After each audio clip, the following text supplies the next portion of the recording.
Welcome to the TRXL podcast. I'm Evan TRXL, and in this episode, I welcome Darren Brooker. Darren is a longtime creative strategist, most recently with a long stint at Autodesk, working at the intersection of storytelling, design, and technology. He's also a trained architect, a seasoned leader in narrative strategy, and has a background in 3D visual effects and production. His work has earned industry recognition, including BAFTA and Oscar nominations, and he's known for his ability to unify complex ideas into compelling, strategic narratives. In this episode, we explore how storytelling and visual communication, when used together, can transform the way ideas are received and acted upon. We talk about how architectural concepts are often misunderstood, not because they're bad ideas, but because they're not communicated in a way that sticks. Darren explains why the key to influence lies in empathy, emotional engagement, and a deep understanding of how humans process information.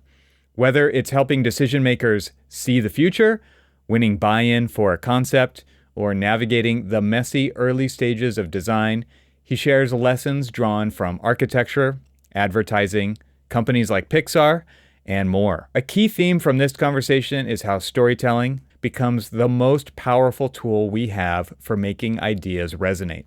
Whether it's a design proposal, a new process, or a pitch for innovation, we dive into how narrative combined with visual communication is what turns ideas into action inside AEC firms. It's not just about showing the work, it's about making people feel it, understand it, and remember it.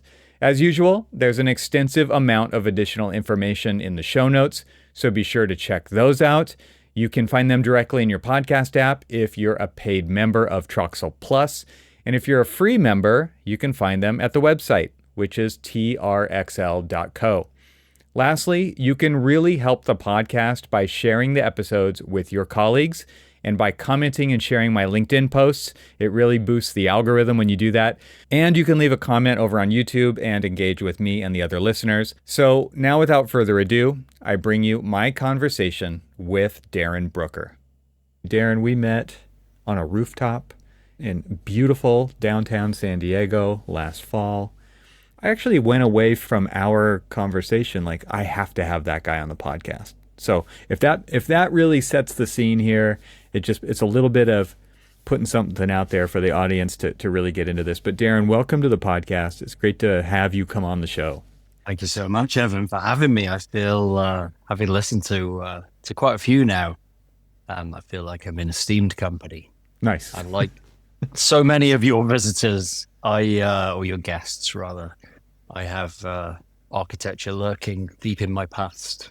Well, let's talk about that. I would love to hear kind of that origin story. And I mean, this culminates in a brand new thing that you're doing with quite a long stint at Autodesk along the way. But tell us, what is the architecture that's rooted deeply in your past? Well, the phrase that got bandied about at Autodesk was recovering architect. There was a little club. Yep. Of us. There were quite a few of us, but I never was an architect. I was more of a recovering architecture student.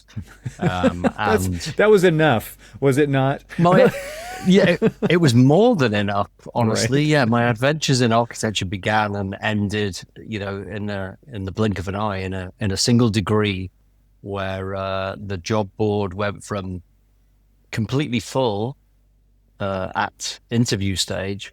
By the time I left mid-recession, there were 2 jobs on that job board that 30 of us were fighting over, and I certainly wasn't the best architect, or even probably in the top half of that group, if I'm honest. It's one thing I found out about myself at architecture school. I probably had a lucky escape.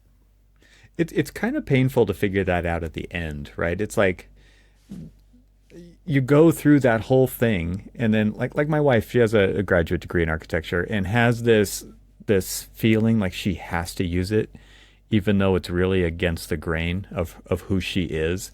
And I know a lot of people who go through that, and then it's like, well, I paid for this and now I need to use it, and I didn't find something. I can't justify going out and doing something else. Maybe that's less and less of a thing nowadays than it used to be, but I feel like that was it must have been difficult to kind of figure that out and launch into a recession. And then it's like, okay, now what?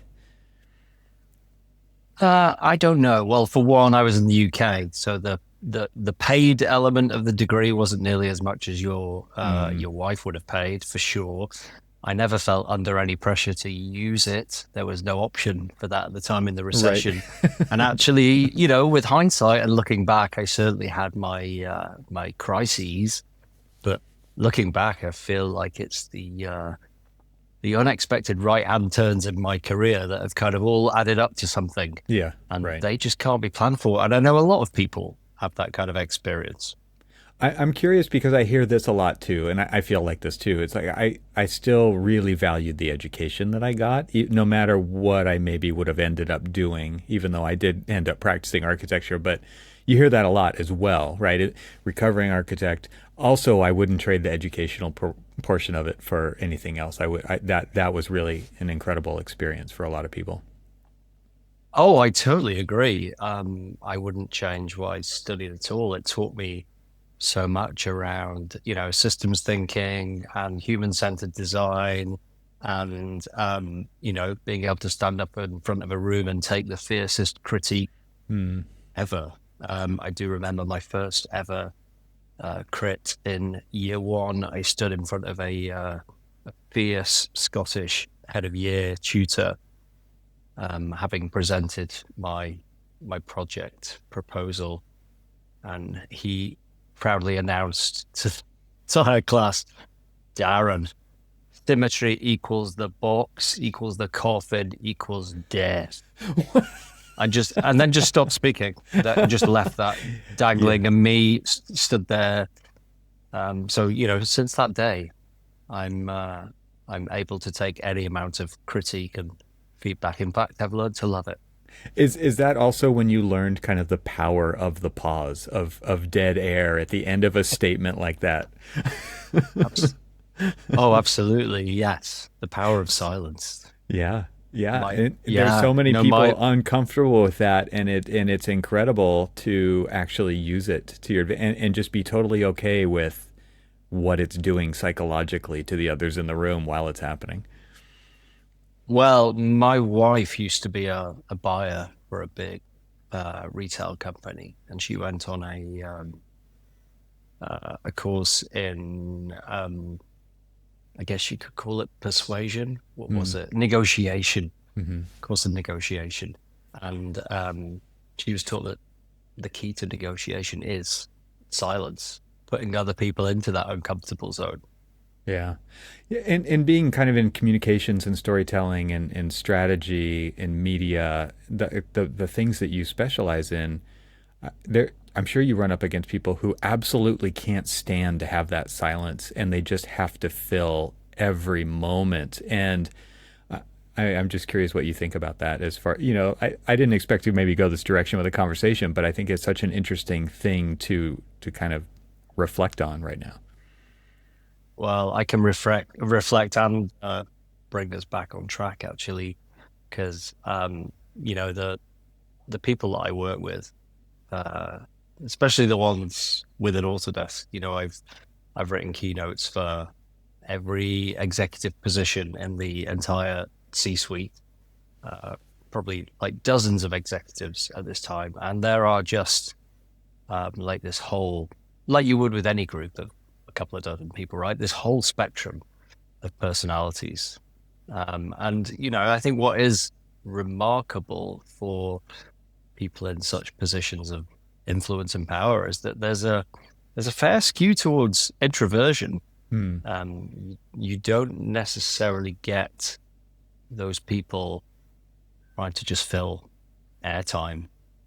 Um, some you do, absolutely. But a lot of people I deal with are very measured with their contribution.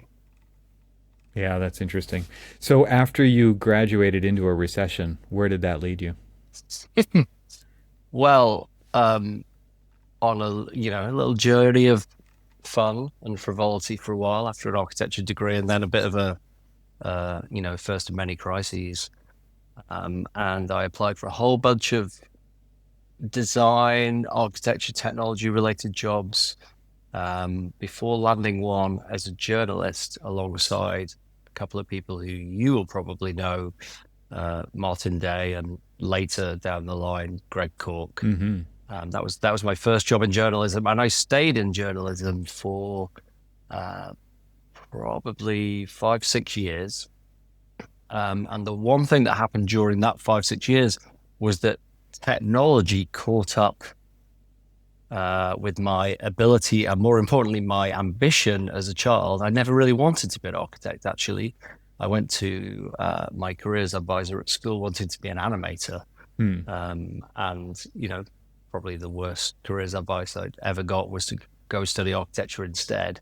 But like my fine art wasn't good enough, and it wasn't good enough. My skill with a pencil wasn't good enough. But it turned out that, one failed degree later and 6 years in technology journalism, and suddenly you didn't need to draw anymore. And you could use a computer. And guess what I fell in love with as a technology journalist? Technology. So like suddenly, this right-hand turn I'd taken suddenly added up to something and opened up this whole new path in front of me. So I went and put myself through a master's in visual effects and became a visual effects artist. Turned out I wasn't very good at that either. I won a BAFTA. I was nominated for an Oscar, but all part of a team. And I don't think I was the strongest person on that team either. Again, probably not even the top half of that team, but I got those awards nonetheless, and I'll gladly take them. Sure. Because that 5 years was brutal. Visual effects is a really brutal industry of long hours. I was going to say, it's not pain. unlike architecture. It's totally like a parallel path in that regard. I'm glad you made that comparison, not me. Having worked with architects recently, building this space that we're in, I don't have any yearning to return to the profession that I left behind. No, nor visual effects.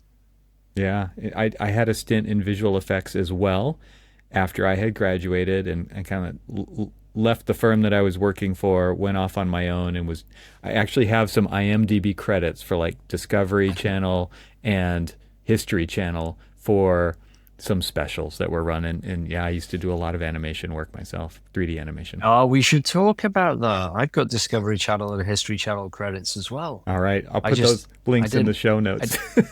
Yes. Yeah. Well, I need to fire up my IMDb profile again.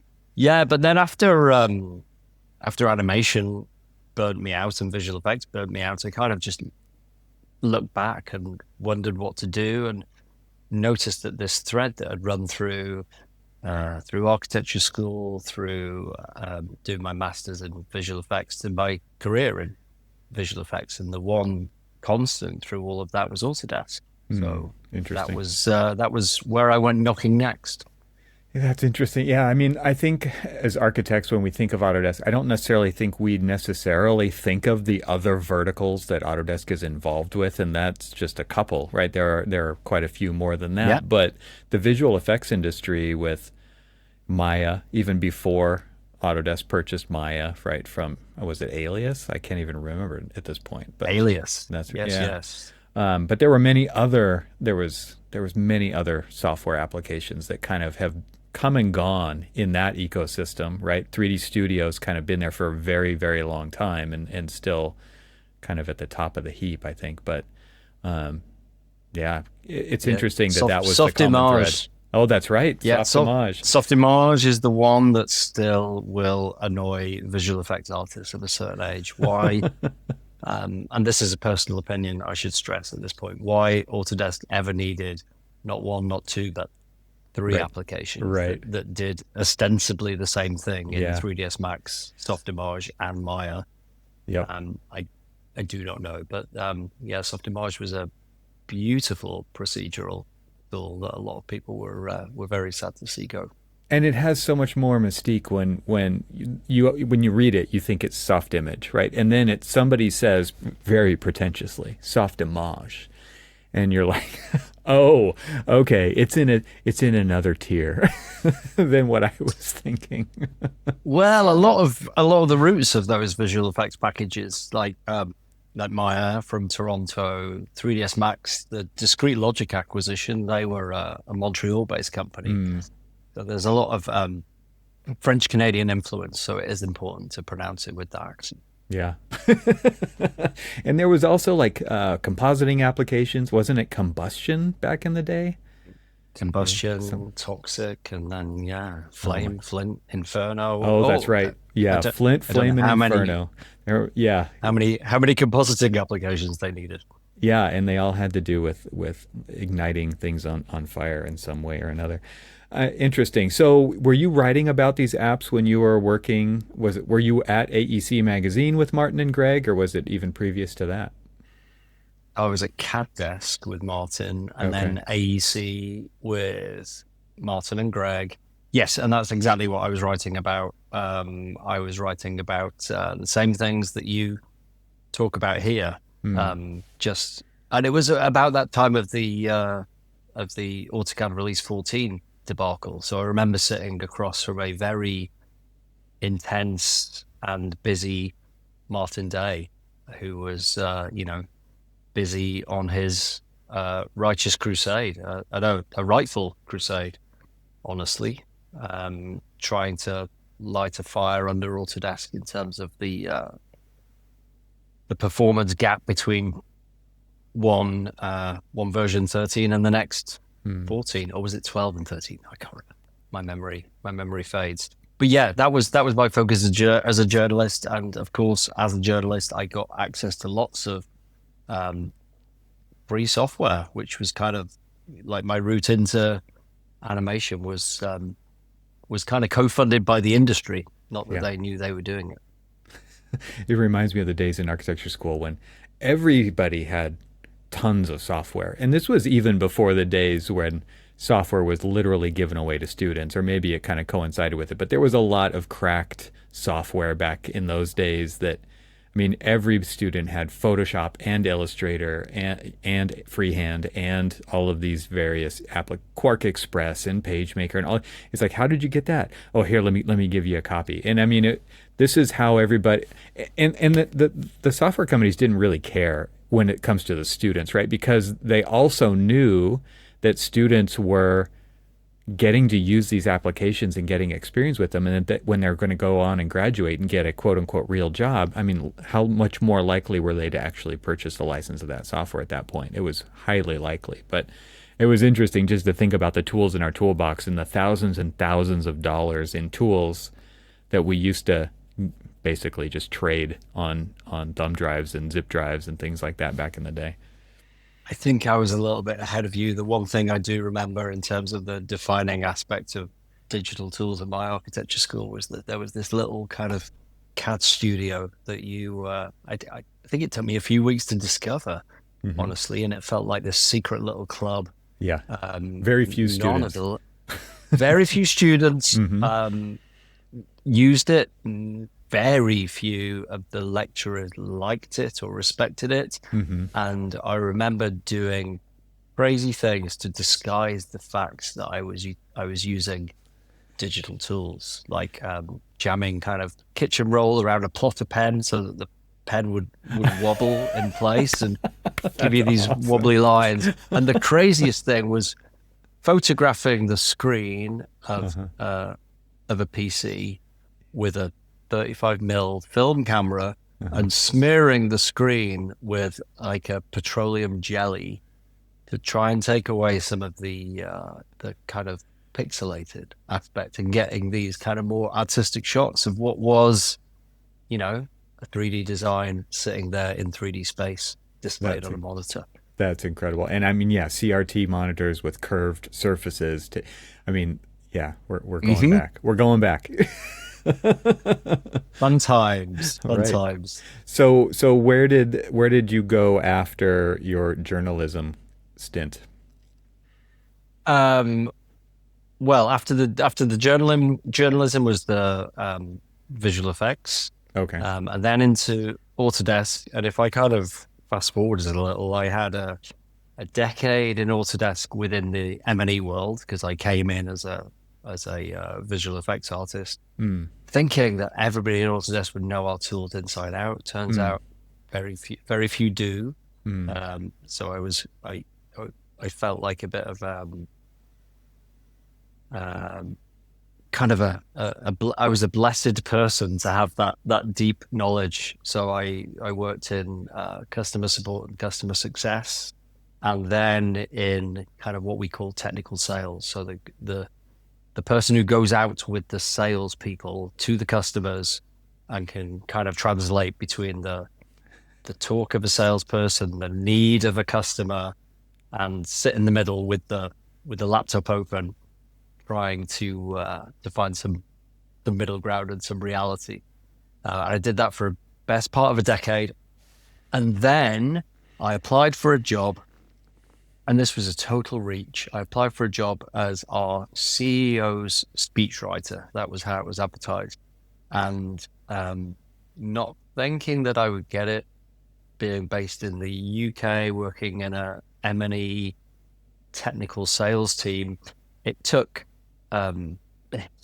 someone, the hiring manager, his name was John Pittman, to see that all those little pieces, the architecture degree, the technology journalism, the visual effects, that customer experience that I had, like all of that could add up to something that was what a CEO needed in his speeches. Yeah. But it turned out to be like life-changing. Honestly, John changed my life. I think looking back on it now, I kind of, I recontextualize it that the one constant in my life has not been Autodesk. Actually, it's been story, from the films that I made, to the books that I've written, to the speeches and the speculative fiction that I write today. Just story through different forms. Some digital, some very analog. Yeah. Let's take a quick break from the conversation to tell you about AVAIL. Is your team struggling to find the BIM assets they need? AVAIL's content management system simplifies access to all of your firm's content in one easy-to-use platform. No matter where your files live or what type of files they are, you can easily search and access them from AVAIL. Now, designers can consistently find and reuse all types of content. So what does that mean? Well, standards compliant models and drawings are easier to create. The documentation process is less chaotic. New hires are easier to onboard. Projects are delivered faster with fewer errors. You get the idea. Visit getavail.com to try AVAIL for free and request a free demo. That's getavail.com, GETAVAIL.com. My thanks to AVAIL for supporting this episode of the TRXL podcast. And now let's get back to the conversation. This is why I remember going away from our happy hour on the rooftop thinking, like, I've got to talk more with Darren, because like there's so many parallels here in my experience in and around the industry, our education, kind of this tech thread that weaves through all of this. But something that really became apparent to me in a role that I had, and I still have, is communication. Like it's so important. I actually felt like, okay, yes, I'm an architect. Yes, I'm a technologist. Yes, I'm a father. Yes, I am outdoors enthusiast. But through all of these things, being able to communicate, and like you said, you would go out on the technical sales and you would basically translate between these two very different vocabularies of software sales and users. And I've found myself in that position so many times where maybe it's between the users of the practice of architecture, like the software technology and the practice of architecture, and the C-suite. Again, there's like a big disconnect there. And then throw IT into that too, right? It's like and I basically earned my stripes by working with clients doing design work. And so going through architecture school, then becoming an architect, working with lots and lots and lots of giant clients who you've got 30 people in a room and you've got to distill everything down that they talk about into a building at some point. And so it's like this idea of synthesis, but also getting everybody on the same page and getting consensus and moving forward and getting decisions documented so that we could move forward. And that is very much a communications thing. And so I'm just curious from your point of view, like I was using the word communications, Yep. and then you're using the word storytelling. And I'm curious if you really do you see a difference between those? I mean, I could imagine like the approach might be different and there might be a better way for me to talk about the kinds of things that I'm doing, but I think a lot of it is rooted in story rather than just communication sounds a little more generic. Well, isn't everything we tell ourselves a story? That's one answer to that question. But I think, yeah, there's massive parallels, honestly. I think, what do I think? No, I think the hiring manager, John, always talks about tool sets, skill sets, and mindsets, this kind of head, heart, hands thing. And I feel like I shifted from tool sets, and the really successful phase of my career has been around skill sets and mindsets. And that mindset part is exactly what you talk about, whether it's storytelling or communication. And I think here's where there are the parallels between storytelling and your world of digital practices, that they're both kind of these core practices that overlap so much of a company. They're both really central, and really some of the key skills are exactly what you outlined, the kind of the advocating for change and the building understanding. And it's all about people, and that situation that you described of taking 30 people's input and distilling it down to a building.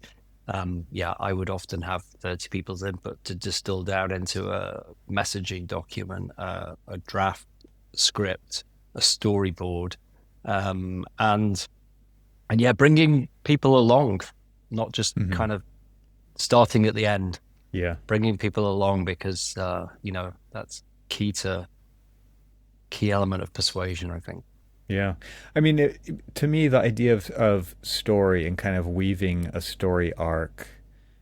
So I've been a big student of like Apple's keynotes over the years. Back when Steve Jobs used to deliver them on stage, and you would turn on the Steve Jobs, kind of reality distortion field, they used to call it, right? And where the audience would basically suspend belief and trust, and because the story was usually so compelling and simple, that was a key element. But it took I became acutely aware of how difficult it was, like in architectural design, to distill something down to its essence and really communicate that essence to people.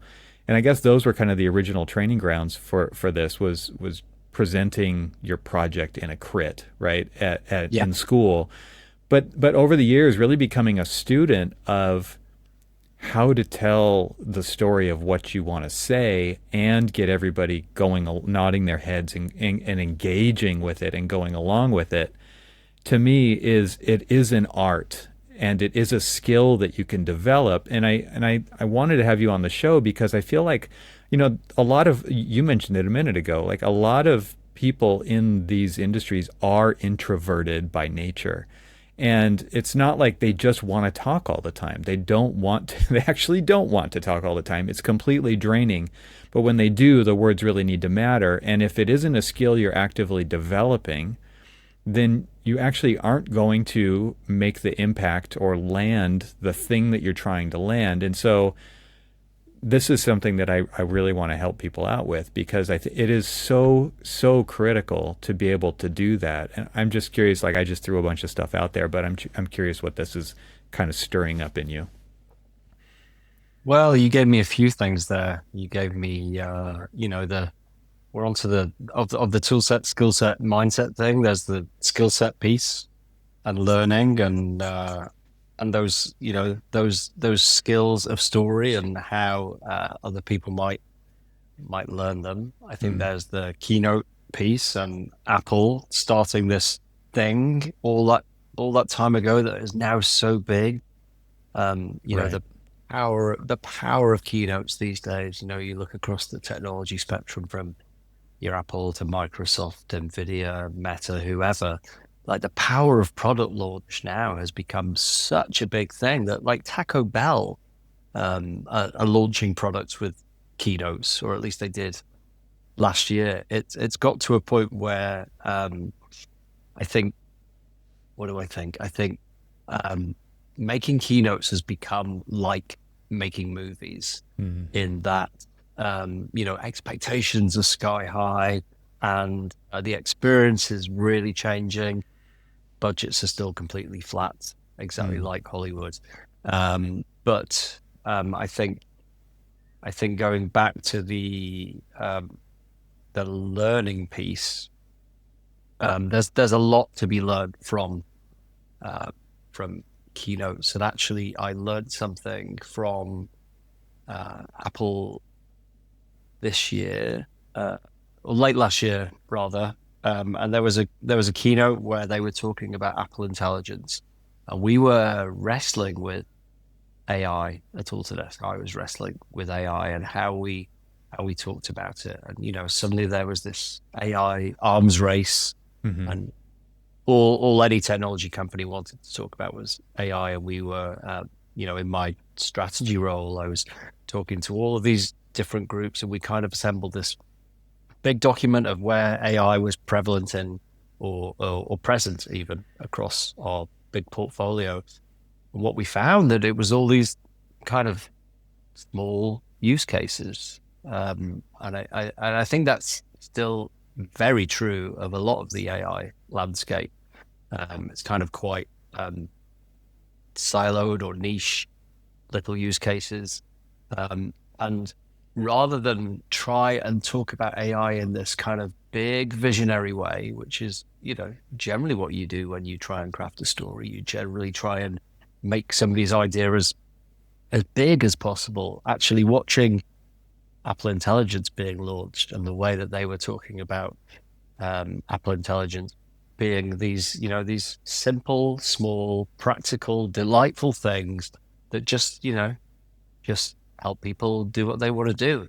And it was a real aha moment, actually. And we kind of, we took a bit of a pivot from trying to find this kind of big overarching way to talk about AI at Autodesk to talking just in very practical terms about, drawing automation in Fusion or sketch constraints, where we were talking about these kind of small, fairly niche applications, but in ways that were just, very true to what users would want, just saving them time, reducing guesswork, grunt work, but making a story kind of small rather than big. And it really resonated. So there's a ton of different ways to tell stories, and keynotes can teach us a lot about them, particularly I think in the technology landscape. But if I can plug my new venture very briefly, on the learning front, actually today I launched a workshop. My new venture is called Great Big Stories, and I launched a storytelling workshop called Storytelling Sprint, which is this kind of cyclical, agile, 4-stage workshop that goes through these 4 phases and is designed to be repeated and designed to be repeatable, actually. So the aim of it is to help people make these small ideas into big stories, and to make the entire process repeatable so that they can put story to work when they've left the workshop.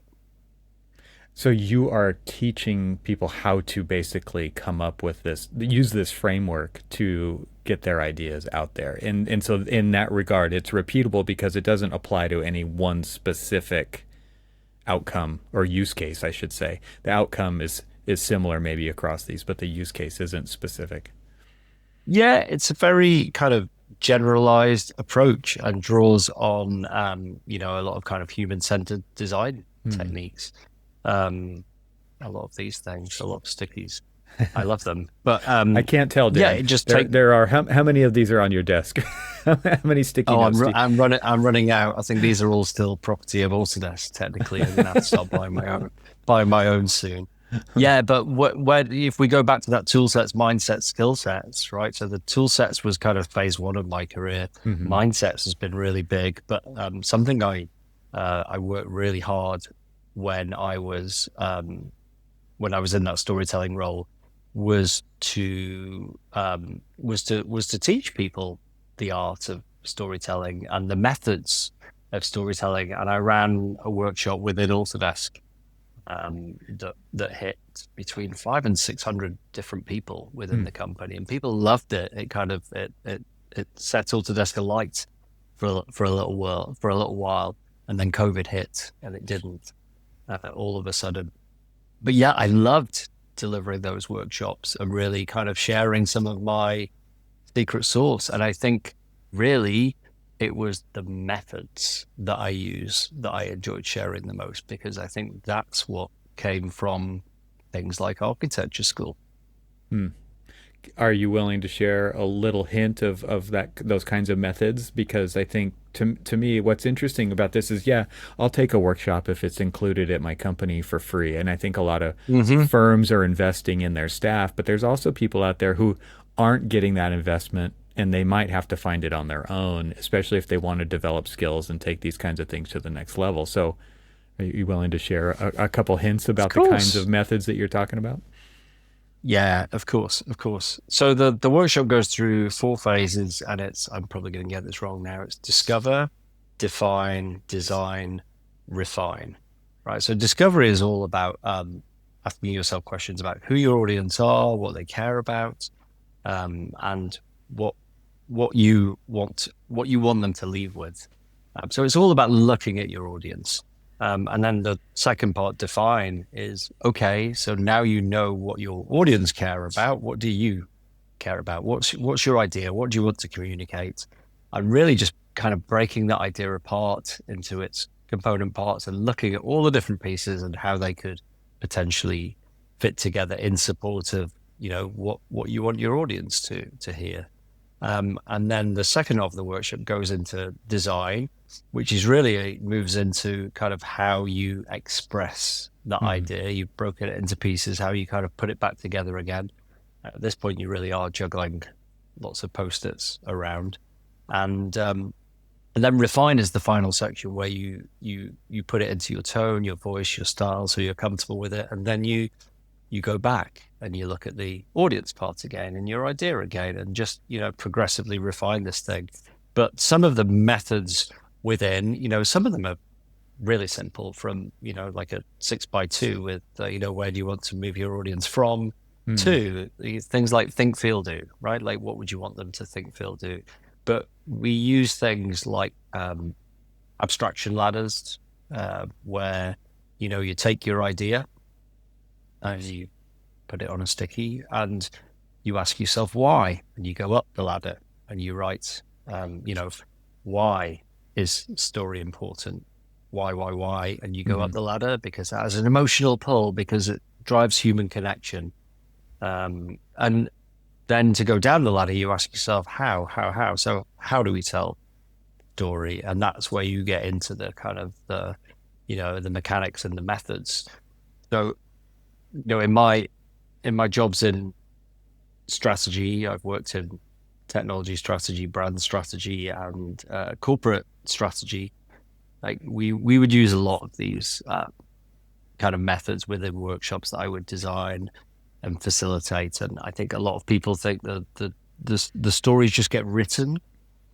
Yeah. There's just, just like architecture, right? You don't just go and design one building. There's a whole bunch of work and discovery beforehand, and there is so much discovery behind a lot of the stories that end up getting told. We're Autodesk are a big, complex company, just as fragmented as the construction industry, for example. And there's a lot of groups who have their own ways of talking about things and their own strategies and their own ideas, and you need to kind of bring all that together. So there's a lot of these techniques in the strategy work I do, and I brought a lot of that to the storytelling workshops. And applying this to the listener who's listening to this, I think it applies at a personal level and many levels beyond that, right? The reason I bring that up is because I think a lot of times when it's like, well, where's my next step in my career?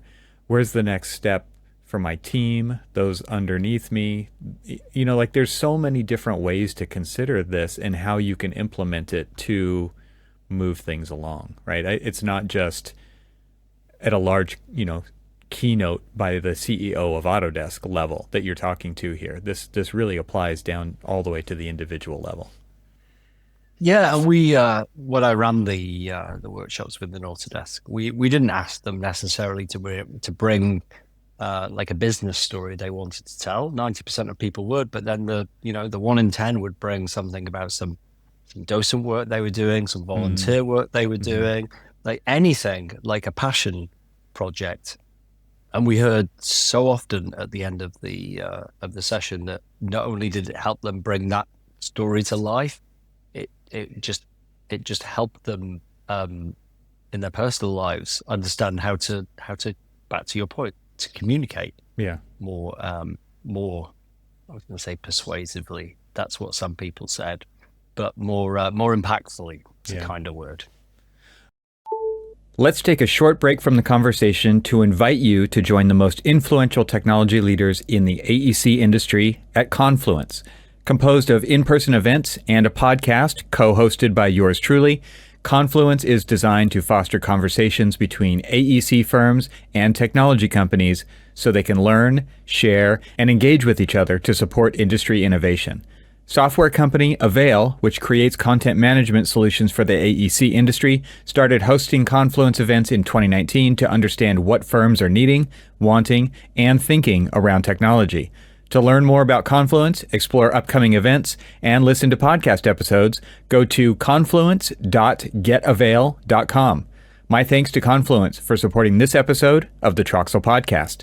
And now, let's get back to the conversation.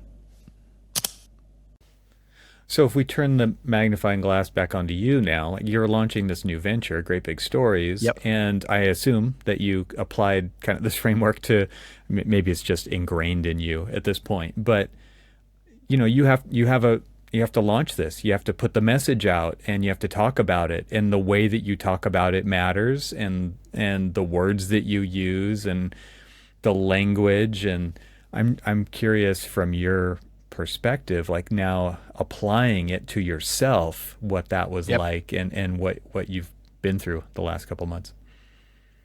That is a very good question, and one I have not really considered, actually, or spent time reflecting on.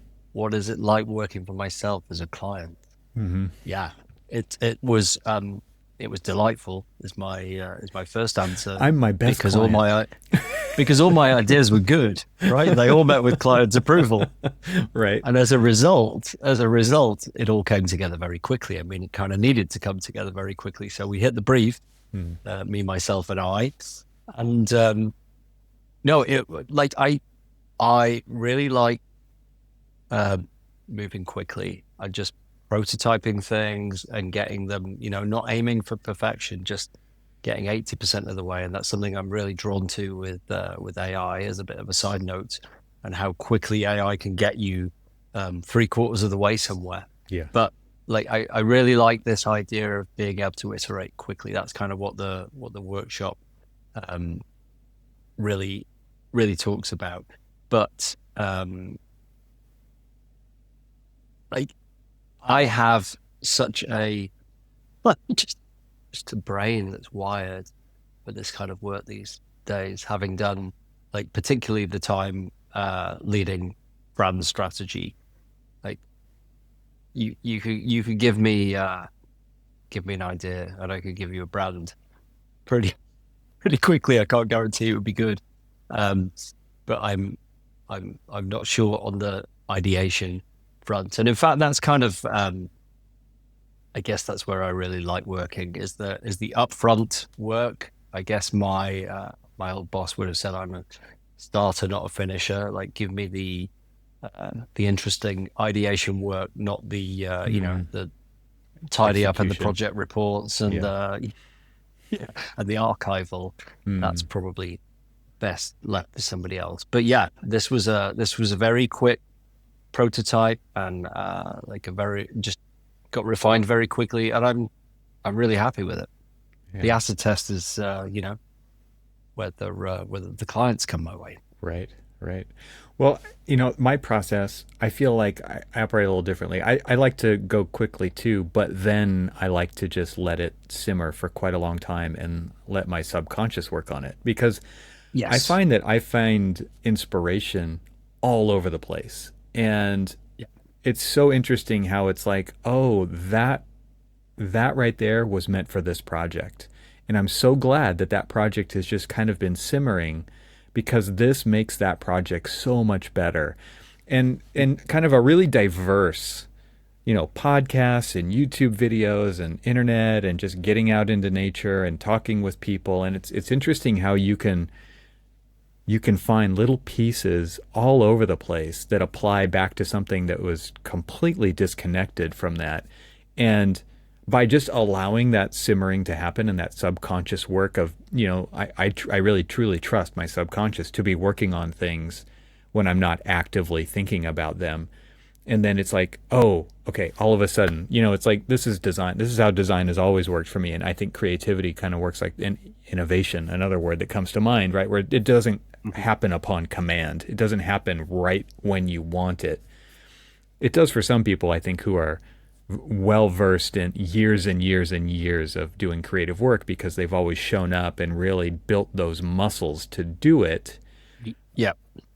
It's interesting to think about though how what seems like a completely disconnected set of categories and boxes can actually really weave together in really interesting spontaneous moments because you're just paying attention. And you kind of have to have Rick Rubin talks about it like this, right? He talks about having you're tuned in. You have to have your antennas out and accepting to tune things in like that, but when they're there, it's you really have to notice. Yeah, you're totally right. I always loved my commute when I was working in London or the Bay Area. In London, I would run home, and I'd run 8 miles to work and 8 miles home from work. Literally And run home. You would not a I, figure of speech.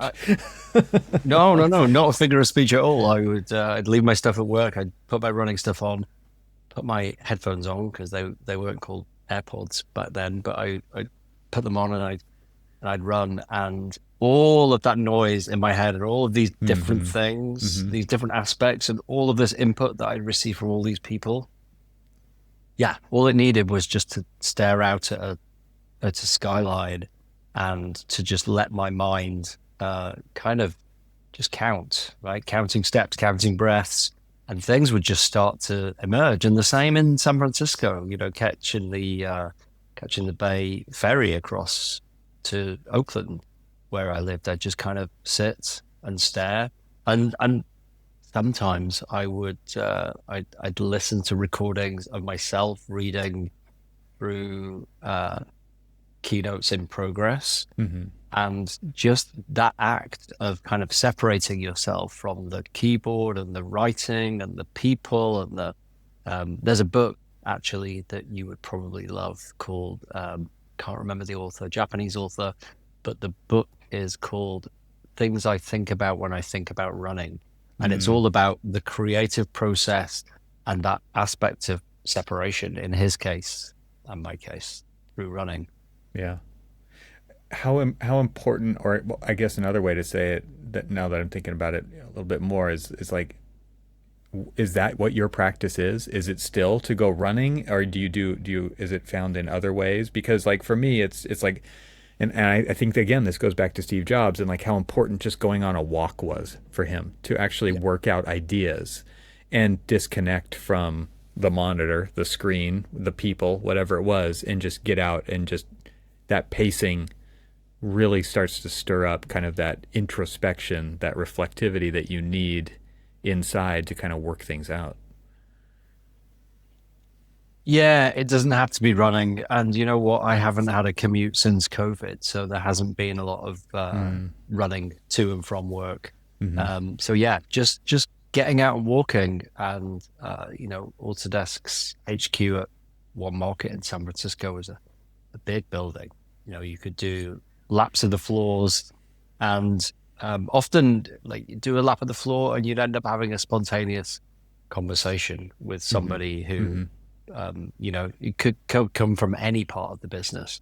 But because of all those storytelling workshops that I led, because of the work I did, there was no shortage of conversations to be had.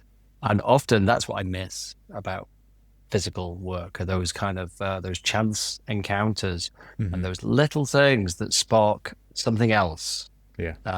So yeah, it can be walking, it can be these little kind of adjacent conversations. It can definitely be running, but I think for me at least, and it sounds a bit like for you, like nothing beats fresh air on the outside. Yeah. Yeah, it's interesting, right? Because you could be outside, I could be on a bike ride, and it's really important to not have my headphones in and to not be listening to something, because then I just completely tune out.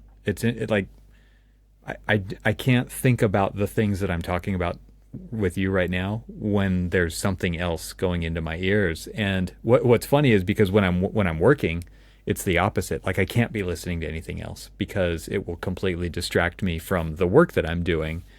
It will also distract me when I'm outside from doing the thinking that we're talking about doing right now. Yeah, it's like trying to read and listen at the same time. I guess you just can't do Totally. Uh, you can't do both. yeah. But no, I mean, like sometimes I need the noise and the distraction, and sometimes I Yes. find I can't listen to things like audiobooks and podcasts because my mind is Yep. so active, and I just come back to the podcast. A minute has gone, Yep. and all I've been thinking about is something from my Yeah. professional life, personal You life, didn't or hear a bit of it. whatever. Right.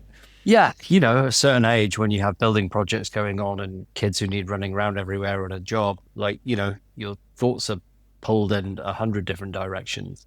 Um, but sometimes, yeah, I need something that has like some rhythm to it. I think the counting, be it like swimming, cycling, running, I think something that just kind of takes me out of myself. I guess you enter that kind of flow state, right? Where you are, um, you're in the zone of doing something, but it's not a doing something that requires a huge amount of mental focus, Yeah. Right. but it require Autopilot. it Right. requires a different kind of focus. Yes, Mm-hmm. yeah, and that's when things for me can just kind of start to bubble up quite naturally, and that's what Yeah. that book was about. The things I think about when I think about running, or at least one of the chapters was.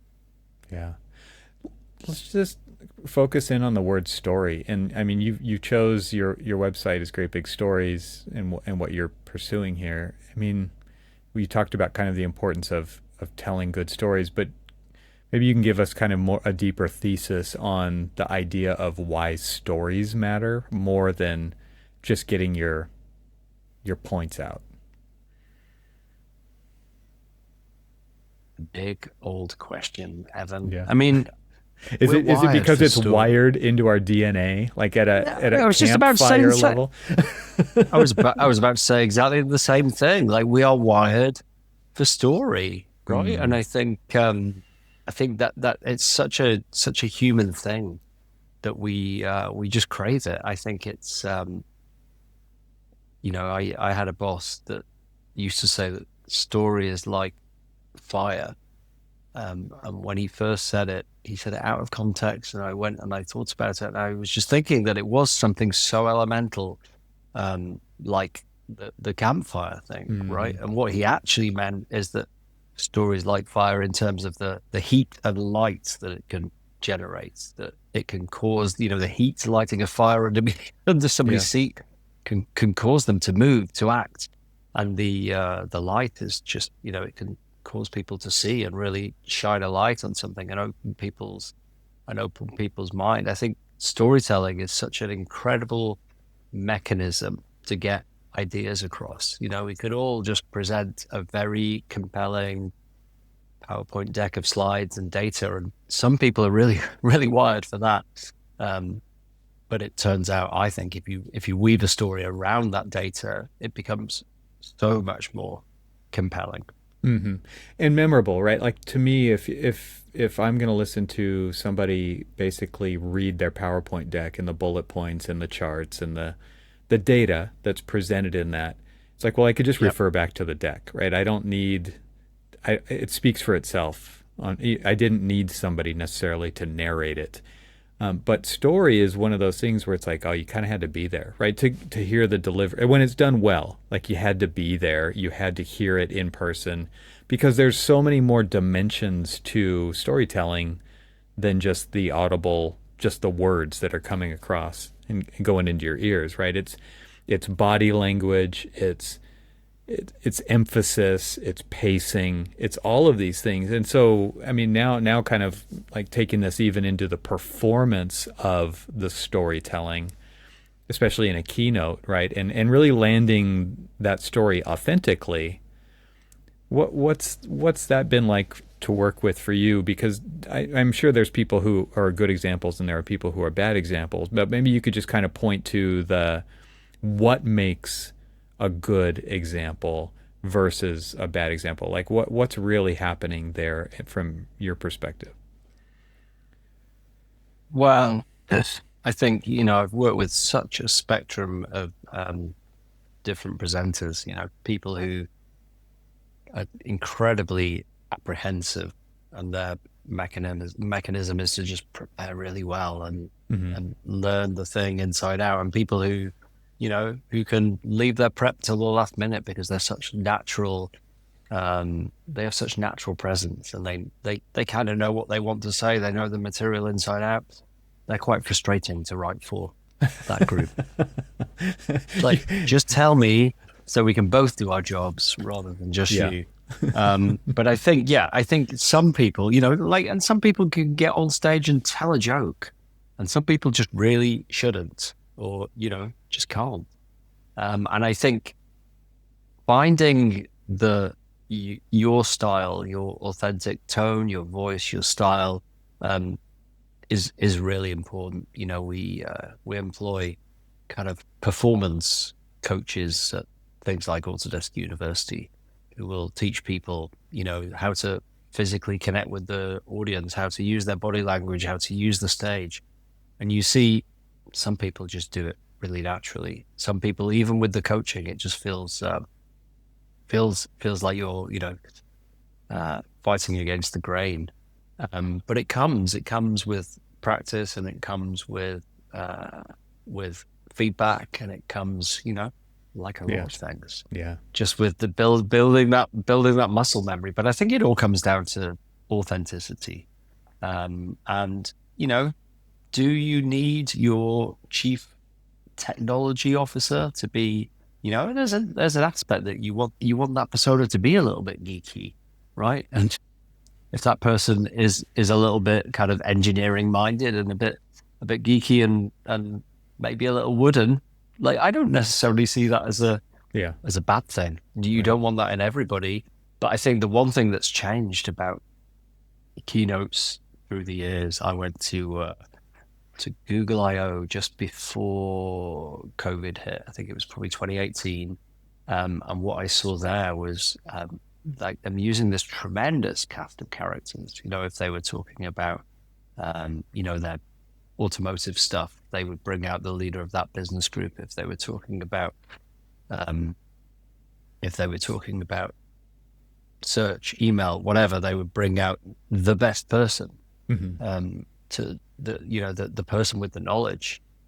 What it did was give this tremendous diversity to the speaking lineup. It made the whole thing tremendously complex because you had like a dozen plus presenters. But at the time, lots of companies, Autodesk included, were kind of doing this 1 or 2 person show. Like, for years, we just had CEO, CTO at Autodesk University, and that was something that like Carl Bass and Jeff Kowalski. You can draw a line right back to that. But I really like the idea of using a bigger cast of characters. I think it gives more perspectives. It gives more like differing levels of energy. And, I don't think many people have got the attention anymore for an hour or even a 75-minute keynote. If it's like that one talking head, if it's like a stand and deliver thing, which is why what I said before, that keynotes are becoming more like films, is that they are becoming these like very like multi-act Yeah. productions where you have lots of people, short videos, broken up by like, I hate the word fireside chats, but all of those kind of aspects. And I think, I think as an audience member, unless you have somebody who's an incredible communicator, like a Steve Jobs, like you wouldn't want to be listening to them for an hour. Right. Hey everyone, let's take a quick break from the conversation to pay some bills around here. This episode of TRXL is brought to you by TRXL Plus members. That's right, my incredible paid supporter members are making this episode possible. Their direct support ensures that I can continue exploring the intersection of architecture, technology, and the future of design with the leading voices in our industry directly to you. So let's talk about why you might consider financially supporting the podcast too. By becoming a TRXL Plus supporter, you're not just helping sustain these conversations, you're also gaining exclusive benefits like ad-free episodes of the show and my Leadership Edge email newsletter, where I analyze episodes and deliver the insights and key takeaways right into your inbox. Your small contribution makes a huge impact. And if you've been enjoying TRXL and want to be part of the community that keeps it thriving, please consider joining today. Head on over to trxl.co and click the subscribe button either in the upper right-hand corner or at the bottom of the page, or you can visit the link that I've put into the show notes. Once again, my sincerest thanks to the TRXL Plus members who have made this episode of the podcast possible, even though they aren't even hearing this ad because theirs are ad-free. Now, let's get back to the conversation. Yeah, there's a lot going on modern keynotes, and to just kind of talk about that complexity of a multicast lineup, like the handoffs alone, right, and the timing, and not to mention all the technology behind it with wireless mics and teleprompters, and I mean, there's just so many things. Speaking of teleprompters, I'm curious, like your point of view on, I mean, you talked a little bit about rehearsing and kind of knowing the stuff inside and out, and some people really dedicate themselves to that and so that it comes off authentically and naturally. And then there's others who just go up and literally read the teleprompter. I was at a very large keynote and it was like there was a standing applause and it was like, I need everyone to, the person on stage literally said, I need everyone to sit down so I can read the teleprompter, because they didn't have very many things to say. It was like just the next thing that we were going to be doing as a group, and it was like, I need everyone to sit down so that I know what to say, so that I say it. But like the level of dependence on that is, I think, on maybe it was practice, maybe it was nerves, or lack of practice, and maybe it was nerves, or maybe it was a combination of a bunch of things. But at the same time, it's like there is like kind of this layer of extra that a lot of people are worried about, but also depend on. And I'm curious from your point of view, when you're coaching people, when you're working through these workshops, I mean, coming up with a story, I'm sure really helps people kind of anchor back into telling a story and not reading features and benefits and bullet points and things like that. Well, some companies, believe it or not, don't even script. Like Salesforce, Mark Benioff does not read a script. He has a bunch of bullets. He expresses them in the way he wants to express them. Nobody argues with him, but that's part of their company culture. So that's their norm, and it works for Salesforce. At Autodesk, the norm was teleprompters, but the norm was not to use them as a crutch and not to depend on them. The norm was to finish your script 2 weeks out, to learn it inside out. And then the teleprompter is there for you to free you, right? If you don't have to look at it, great. But it's there and it's tracking you. And if you lose your train of thought, or you want to put in some side anecdote that you've just been thinking about the day before on your run that introduced all these new layers, you can come back to what was there. So we kind of use it. Yeah, I was just going to use the phrase safety net. We kind of use it as a safety net. And honestly, somebody saying, sit down, I need to read the teleprompter. Why didn't they have one at the bottom of the stage? That's yes. Right. Fail. That's a production. That's a production company not doing their job. Yeah. Perhaps. Yeah, I mean it is interesting. I'm curious from like where you sit when it comes to telling stories in front of an audience. I mean, do you have any kind of immediate or rules of thumb like when it comes to actually engaging with people? I mean, there's the standard tropes of like don't read the slides and don't put a certain font on the slides less than a certain size. But I'm actually curious more from like an attention point of view, to keep people's attention. I think there's a lot of times when people are selling, and you can use storytelling. You could call it story selling. I've heard that word recently. This idea of using these techniques, but then it doesn't matter if you can't engage an audience. And this applies to webinars, it applies to blog posts, it applies to podcasts, it applies to town hall meetings and keynotes, all of these things. And so from your point of view, like how much time do you actually have to make an impact on somebody so that they're giving you their most precious resource, which is their attention? Used to be 12 seconds. I'm not quite sure it is 12 seconds. Wow. Yeah, there's a whole bunch of things I can say there, right? Like people shouldn't be reading slides. Nobody should be reading slides. Like it's just it's an attention killer. But I think that the first words and your presence on a stage are hugely important. And I think there has to be some provocative idea that is within the first couple of sentences of anybody's arrival on stage, which is kind of why I hate the I'm really excited to be here. It's like, well, show, don't tell, just be excited and tell us what you're here to, Darren, to talk about. You just described like my opening line for every podcast.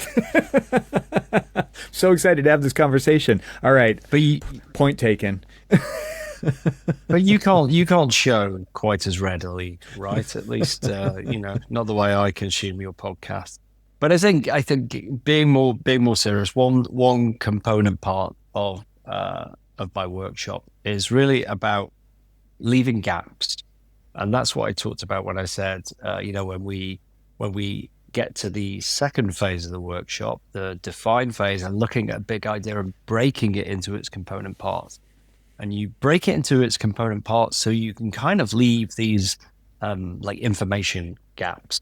You break it into parts for two reasons, really. You break it into parts to build contrast, so you can take kind of like the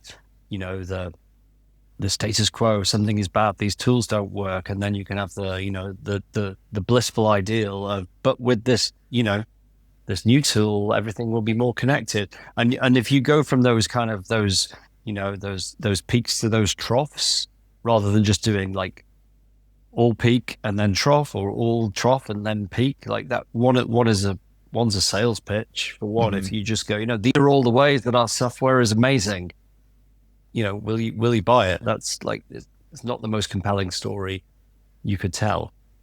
But I think these information gaps serve another purpose, right? And Malcolm Gladwell is a master of doing this. He leaves these little gaps in the story, and it's it's frustrating as a reader in the most amazing way. Like, you want to read on because your curiosity is just like craving for these little pieces. It's kind of like watching a murder mystery sometimes, but like leaving these little gaps where people's curiosity can take root. And I think if you do that and you don't feed the whole thing to somebody really easily, and you actually feed it to them in little pieces and leave gaps between them, actually I think they take more ownership of that story because they've had to work to kind of be part of your story. And I'm not suggesting that you make things difficult to understand, but I think it's just about these little gaps and revealing information quite intentionally in different ways. And that's a big thing, I think, that makes for compelling stories. Yeah, so it brings up a few thoughts for me, and I think it kind of goes back to this idea of some individuals who feel like they have to fill every silence with words and talking, right? Like not being comfortable with silence. which is another form of a gap, right? But this idea that all of the information has to be presented for someone to make a decision or to move forward, and I don't. That's not the case, right? It's like there's so many times where you would be better served with a meaningful follow-up because somebody is so interested they just can't wait to hear what happens next, right? We've all seen the clickbait headlines too, right? You won't believe what happens next. And then it's like, okay, well, I guess I'll click on the article to find out what happens next. But it's because it's a very human thing to want to know where this is going. And if you tell it all up front, then there's no mystery. There's nothing for me to dig into, nothing for me to want to follow up with. And I see this with architects and technologists all the time. It's like lists and lists and lists of things and the reason why and the other perspective. And here's all of the versions of it. And it's like, okay, well, I guess that's all of it. I don't need to know anymore. It was actually too much. And therefore now I'm overwhelmed with information and I can't make a decision at all. I can't decide that I want to follow up on that. Yeah, I guess, I described the presentation before that's just like, if you think of the positive up here and the negative down here and you kind of plot this graph over time, the sales pitch is like, it's all at the top, right? It's just a flat line that runs positive, positive, positive. But then I guess if you think about like, I spent a lot of time when I was in corporate strategy, we were nestled within the research team under the CTO, bizarrely. Not often you'd find corporate strategy under a CTO, but that's where it was under Jeff Kowalski. And I spent a lot of time, we were a very kind of research-driven company. Research really drove our agenda back then, and the stories that we told, particularly we tell, stories about what we were doing in our robotics lab when, there was no commercialization of that technology at that point. And spent a lot of time reading that team's research reports, and they all have the same kind of template, right? It's like, here's my research, here's all my findings, and here's my conclusion. So it was exactly as you described, right? I'm going to tell you all the factors that leads me to this conclusion. And I guess, the only time where you do tell everything up front, where there's really a legitimate case for that, is like an executive summary where you have these really time-starved people who are just like, right, just tell me. But again, you don't tell them everything, right? You distill the most salient pieces. But it's funny with that kind of pitch-based story and that like R&D type story, like one all along the top, one all along the bottom. Like there just isn't any room there's no dramatic structure to either of those methods. And I think that's the key to storytelling and these gaps that I talk about is dramatic structure. And that is really something that humans are wired for, right? Like you're actually going against the grain when you're just dumping it all out there and just leaving it to the audience to sift through or to not have anything to follow up with. Yeah, and we also, we love stories about people. I think when I started the role at Autodesk with Carl Bass, when was that, 2015? We were telling these very technology-led stories, and there were very few people in the stories. They were all stories about products or research. And even when we looked out in the world, I remember Carl telling the story to his visit of the new Apple HQ, the big cylindrical building, and he was struck by the concrete down in the parking garage having little RFID tags on each of the concrete panels. And I had to put his visuals together. So I had, as a visual effects artist, to come up with a slide because he couldn't take a photograph of we had this big discussion about if Apple made concrete, what would it look like? And I found a photo of a car in a garage, and I spent a long time just rendering a different wall treatment and compositing it in, and we got to this beautiful kind of polished, smooth concrete. And, we rejected the Microsoft version of that. And sorry, I digress here, Evan. What was the point I was trying to make with this digression? You lost me, Darren. I'm sorry. I don't know.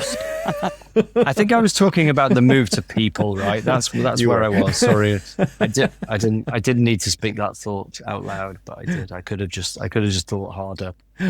No, so we were telling these stories like literally about concrete in a garage, and there were no people in this story apart from Carl, and it was kind of what Carl had seen in the world, and it really took me quite a long time to move Autodesk from this very product-centric view of what they wanted to tell the world to putting people at the center of these stories.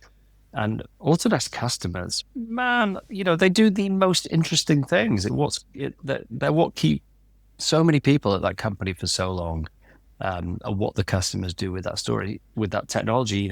You work for Facebook. Imagine what the diversity of their customer output is. Sure. But you work at Autodesk, you got people making airplanes, cars, buildings, bridges, blockbuster movies. There's this like endless supply of these incredible stories. And when I started in that role, the way we would tell a story, we would just kind of tell the story of the customer, and we kind of stand behind them and just, hope that we got some positive associations by what they were doing. And it took me quite a long time for us to kind of step out in our stories and step side by side with the customers.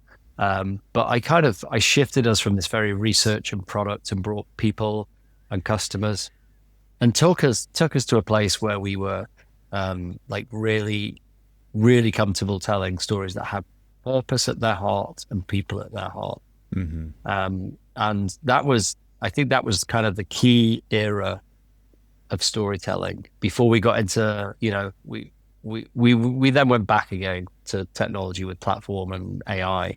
But like at that point, which was probably like 2018, I think the story Autodesk was telling was the most poetic expression of that company I've seen. So if we use your abstraction ladder, talk about the why there, because of that connection. There's a few reasons that I can think of. I'd love to hear from your point of view, right? Of like, why does that make such a difference? And why was that so important to you? Why did it make such a difference? I love that you're using my abstraction ladder back on me. You're a ninja. I think like we had this overarching framework of more, less, better, and I'm not going to be able to remember it now, but it was the inevitability of more, the reality of less, and the opportunity of better, which is a grammatical error. It should be the opportunity for better, but we stuck with all the ofs, and the more was about inevitable demographic shifts and more people, more demand. And then the reality of less was about consumption and our, need to be more aware of our footprint and our consumption. And then this opportunity of better was kind of what you could fit as this big umbrella that you kind of fit anything under that addressed those issues, right? So, and we kind of put ourselves and our products and our customers underneath that. And there was the keynote in either 2018 or 2019, where we were just at the peak of our powers. We've been telling that story for 3 years. I got Autodesk to try and thinking trilogies so that we weren't changing our story every year, and we were kind of evolving the story for 3 years, and we start to think of kind of like the first, second, and third film in the trilogy. And 2018 or 2019, let's get it right, in the program notes, was the final one of the trilogy. So we knew the story really well. We knew how to best to bring it to life, and we had such incredible guests that year. We had Asa Kalama from Walt Disney Imagineering. We featured a story with Airbus, with Volkswagen, and that was in the middle of their kind of emissions scandal. Who else did we have? that year. Um, yeah, Elizabeth Houslip and Bill Change was incredible. It was us at the peak of our storytelling powers. And I think it was like all the component parts were working, and we kind of, we hit within that kind of inevitability of more, reality of less. There's natural contrast, right? Particularly with the reality of less, of the promise of a better world and a better planet, and the flip side of the coin there is the cost of current practices and the impact on the planet. And I think something I tell people in storytelling workshops all the time is to look at both sides of an idea, right? Like if you are going in pitching something because it adds a benefit, like what's the pain point? What's the flip side of that idea? And think going back to the kind of the format of the workshop and that first phase of being discover in your audience, like which side of an idea will appeal to an audience more? Is it the positive aspect? Is it the negative aspect? Because sometimes I think we have a tendency to lead with the positive when actually it's the negative that hits home. It's going to, elicit a stronger emotion potentially, right? And then it kind of gets back into that idea of like what my attention and engagement then could actually happen at a deeper level because, you're striking in my values at this point, right? And that alignment, hopefully, I think is going to be something that could be really powerfully strong. Yeah, absolutely. Yeah. So an interesting perspective that I think I brought to that I was thinking of when you were talking about this is this idea that by bringing in these stories from real people and real companies that aren't you, I mean, it's serving kind of two purposes. It potentially allows me to connect with an example, right, that I wouldn't necessarily get, or maybe if you did deliver it, believe it, because obviously like you're putting this out, this show, this performance on the stage. Yep. And I mean, I can probably connect more with somebody else telling that story, which leads me to kind of the power of other people talking about you rather than you talking about you, and the credibility that brings. And so like, I know there's a lot of architects out there who, I mean, you talk about adoption rates in the industry and things like that of technologies, and a lot of times people are kind of looking for permission or looking for a case study when it comes to giving themselves permission about adopting or moving forward in a way. Were all of these kinds of parts of the conversation when you're strategizing the messaging that's going out, or am I imagining things? And there are definitely dots there that I haven't joined before. It doesn't mean it's not valid, Evan. Like we are putting on, you said, a stage performance. That's what these keynotes are, right? Mm-hmm. Like they can be incredibly scripted, and the way you keep control of it is to just use your own people, right? But it doesn't serve you well. And I think in terms of that credibility, having somebody provide that case study on your behalf, like we never talked in those terms about it, honestly, but we would look for customers that could best bring our story to life, or best bring a certain aspect to life. Often the format of the keynote would be to go from AEC to manufacturing to entertainment, and you'd kind of consult with those groups and try and find out what their priorities were and what they really wanted to talk about, and then you'd go on this this hunt for the customer that could bring it to life. And that 2018 year after at Walt Disney Imagineering, like he was the dream. Like Disney theme parks are about the only place where you can find AEC tools, manufacturing tools, and media entertainment tools all used in concert together. Like he was a unicorn, and he told his story so well that people thought that we'd employed an actor. Like he was wow. He was a cut above everybody on stage that day, and you would not think it to look at him. He was quite quite introverted, quite in himself in terms of his body language. And then he just came on stage and became this complete other person.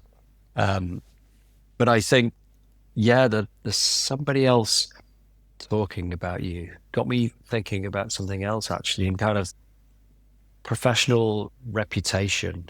And I wanted to go back to my that hiring manager, that first boss of mine, John Pittman. Like he deserves a definite shout out. He's retired now, but he had a phrase that he would use, which was, "It's my job to put you under exhilarating levels of stress," and that meant that he had a new assignment for you, and he marched me off and introduced me to some very senior leader who had some like tremendously urgent need for some kind of presentation or story to be developed.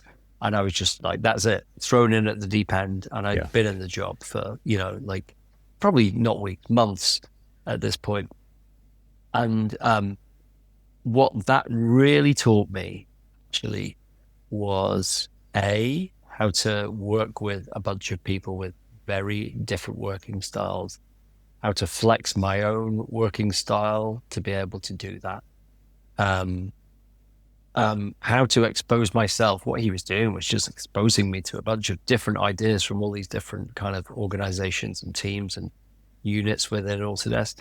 But what it really added up to was like just the trust that built in me across the C-suite very quickly. Like in creating those exhilarating levels of stress for me, like John just established this foundation of trust for me, and I definitely owe him a debt of thanks for that. But I think, I had like John going around talking me up, talking about me, giving me that baseline of credibility that just really translated to trust. And I think, trust is just such an important currency. Absolutely. Well, Darren, this has been a great conversation, and I'm excited about your launch because a lot of people could use this information to their benefit, and the power of story and actually having a framework to kind of go through to develop that can be used in so many ways, I think could be really useful and valuable for people. So I'll put a link to it in the show notes. It's an unconventional URL. It's great-big-story, STORI.es, right? So you got you got an interesting, I love the domain, and I love the idea behind this. And it talks about kind of the wins that you've had and that you're putting to great use with this new venture. So I'm excited for people to check it out. So click the link in the show notes. I'll also have a link to use. People can connect with you on LinkedIn and follow up on this episode. Is there anything that we're missing here? No, that's probably where I did fail as a client to myself, was spotting how difficult that domain is to read out. Like it reads great, but then trying to communicate it to somebody else is really tough. Yeah. But I went to great lengths to secure that Spanish domain so that it spelt out stories so beautifully. No, thank you so much for your time, Evan. It's been a total pleasure.